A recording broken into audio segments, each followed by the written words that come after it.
کے دل کی حالت جب بدلتی ہے، زبان کی حالت بدل جاتی ہے۔ دل ارادہ کرتا ہے کہ میں نیکی کروں تو زبان بھی اس نیکی کے لیے آمادہ ہو جاتی ہے۔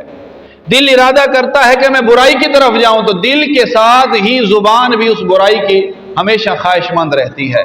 تو عزیزان محترم، بات کرنے کا جو مقصد ہے وہ یہ ہے کہ ہم نے اس دل کی اصلاح کرنی ہے۔ دل نہیں ہندا دل وچ رکھ، ایویں جگ وچ دل بدنام نہ کر، نازک ہے بہوں ترٹ پوسی، ایک غیر دی جھا نیلام نہ کر۔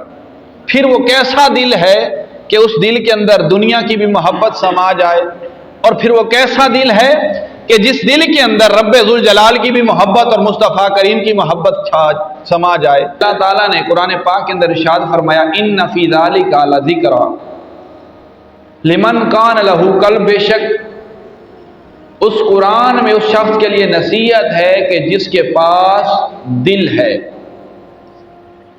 اس شخص کے لیے قرآن پاک کے اندر نصیحت ہے جس کے پاس دل ہے۔ اب دل ایسی کھیتی کا نام ہے کہ جس کے اندر آپ کائنات کی ہر چیز کو سما سکتے ہیں۔ اسی دل کے اندر کائنات کی ہر چیز کو سما سکتے ہیں۔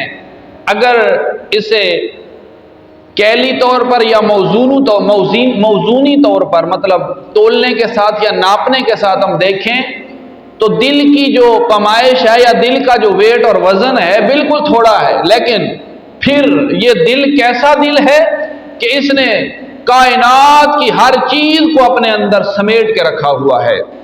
وہ انسان کے اپنے اوپر ڈیپینڈ کرتا ہے، جس طرف لے کر جائے۔ اللہ تعالیٰ نے انسان کو 2 ہاتھ دیے، 2 پاؤں دیے، 2 آنکھیں دی، 2 کان دیے، سونگھنے کے لیے ناک دی، لیکن منہ کھانے پینے کے لیے، اور اللہ تعالیٰ نے ایک دل بنایا کہ جس دل کو اللہ تعالیٰ نے اس طرح کا مرکز اور محور بنا دیا، اس دل کی حکمرانی چلتی ہے، اس دل کی بادشاہی چلتی ہے۔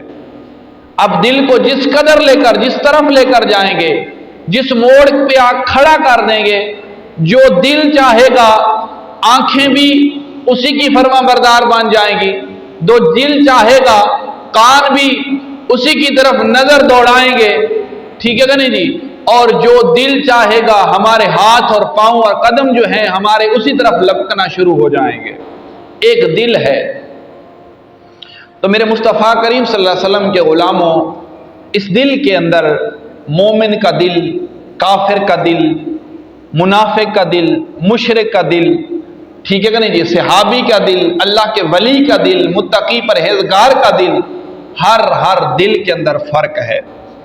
مسلمان کے دل کی اور انداز اور حایت ہے، کافر اور مشرک کے دل کے اور انداز ہیں، اللہ کے نبیوں کے دلوں کے اور انداز ہیں، ہر ایک کے الگ الگ انداز ہیں، ہر ایک کے الگ الگ دل کی وسعت ہے، ہر ایک دل کی الگ الگ جو ہے نورانیت اور خوبصورتی ہے۔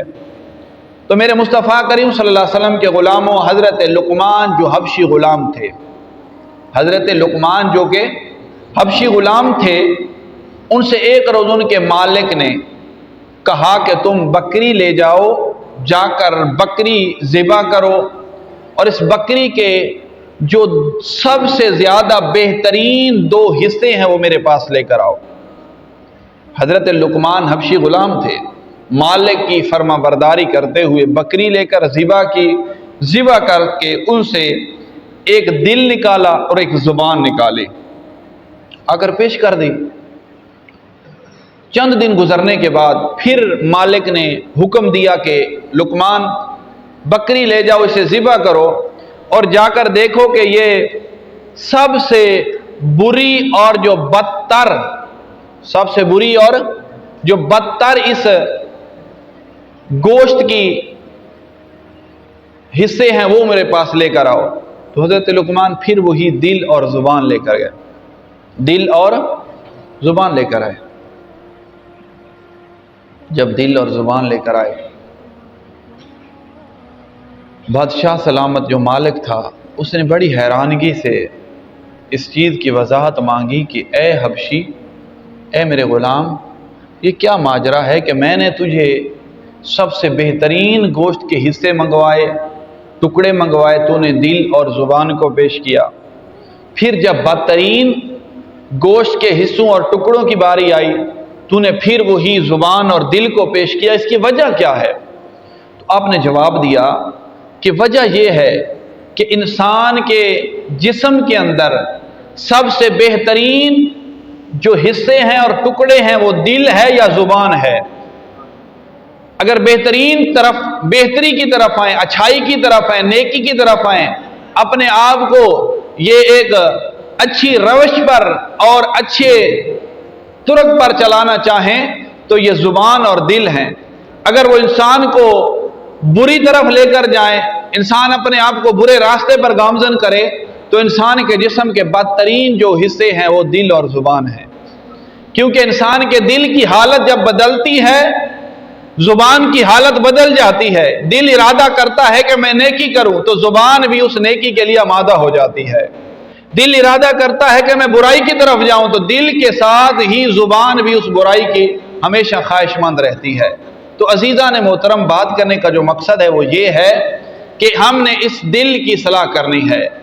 دل نہیں ہندا دل وچ رکھ، ایویں جگ وچ دل بدنام نہ کر، نازک ہے بہوں ترٹ پوسی ایک غیر دی جھا نیلام نہ کر۔